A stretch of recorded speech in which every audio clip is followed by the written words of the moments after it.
and welcome to My Tiny Bottles, the project where I'm exploring my grandmother's legacy of miniature liquor bottles, one tiny bottle at a time. I'm your host, Tammy Coxon. Bottle number 26 is Boggs Cranberry Liqueur. This liqueur was introduced in 1976, just in time for the holiday season, and positioned itself as an all-American spirit and the beginning of an American tradition. It seems to have been pretty popular in its day. Its day looks to have been from 1976 up until 1997 or so, after which it disappeared from newspaper advertising.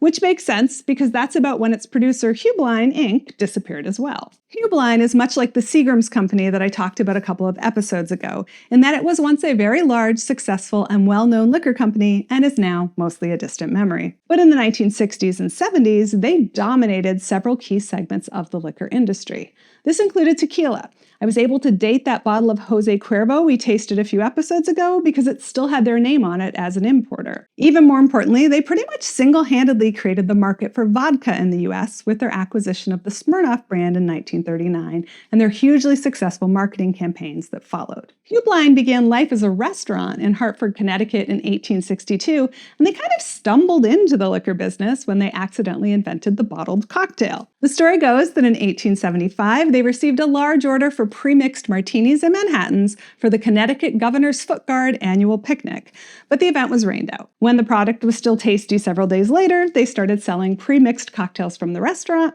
and that took off so much that they had to build a distillery to keep up with the demand. In a weird tangent, in 1906, they acquired the rights to import and market A1 steak sauce in the US. This turned out to be a stroke of luck because the steak sauce business is what kept them going through 13 years of US prohibition. After Prohibition, they jumped right back into bottled cocktails, as well as spirits and liqueurs, and with the Smirnoff brand paying the bills, they did what most wildly successful companies do, which was go on a spending spree and buy up other companies, including Kentucky Fried Chicken, of all things. But all good things must come to an end, and in 1982, they themselves were purchased, passed around a bit, and eventually sold off to a company called Grand Metropolitan in 1987. By 1996, the name Heublein had been entirely phased out, along with, it seems, production of Boggs Cranberry Liqueur. In 1976 newspaper articles, Boggs is described as a 40-proof cranberry red concentration of the savory tart indigenous American berry using no artificial colorings or flavorings.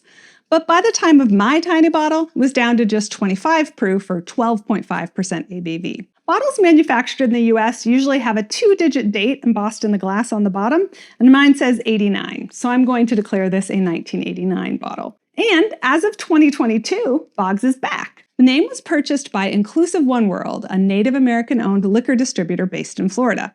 No word if they got the old recipes with the name, but they have brought back the original higher proof version, so hopefully I'll get a chance to taste them side by side. Have you tried the new Boggs, or even the old one? Drop me a comment below and at MyTinyBottles on social media. Don't forget to like and subscribe, and hit mytinybottles.com for more about this bottle and all the bottles. Cheers!